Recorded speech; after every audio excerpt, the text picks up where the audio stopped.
একবার রুক্মিণী শ্রীকৃষ্ণকে গরম দুধ খেতে দিয়েছিলেন। গরম দুধ খেয়ে ব্যথা ও জ্বালার জন্য শ্রীকৃষ্ণ ছটফট করতে লাগলেন। তখন শ্রীকৃষ্ণের মুখ দিয়ে একটা শব্দই বার করতে লাগলো, হে রাধে, হে রাধে। এ কথা শুনে রুক্মিণী বললেন, রাধার মধ্যে এমন কি আছে যে আপনি সবসময় রাধার নামই নেন? তখন শ্রীকৃষ্ণ বললেন, তুমি কি কখনো রাধাকে দেখেছো?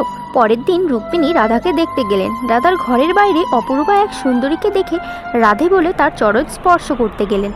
তখন সুন্দরী মহিলা বললেন, কে আপনি? তখন রুক্মিণী তার আসার কারণ বললেন। সুন্দরী মহিলা বললেন, আমি রাধার দাসী। তখন রুক্মিণী সুন্দরী দাসীকে দেখে ভাবলেন, দাসী এত সুন্দরী, তবে রাধা কেমন সুন্দর হবে। এরপর রাধার কাছে পৌঁছালেন। রাধাকে দেখে রাধার চরণ স্পর্শ করলেন, কিন্তু রাধার শরীরে ফুসকা দেখে রাধাকে প্রশ্ন করলেন। রাধা উত্তর দেয়, শ্রীকৃষ্ণ যখন গরম দুধ খেয়ে হে রাধে বলছিলেন, তখন সব ব্যথা ফোসকা আমার শরীরে এসে গিয়েছে। এটা তখনই সম্ভব যখন আপনি কারো হৃদয়ে বাস করবেন। রাধে রাধে।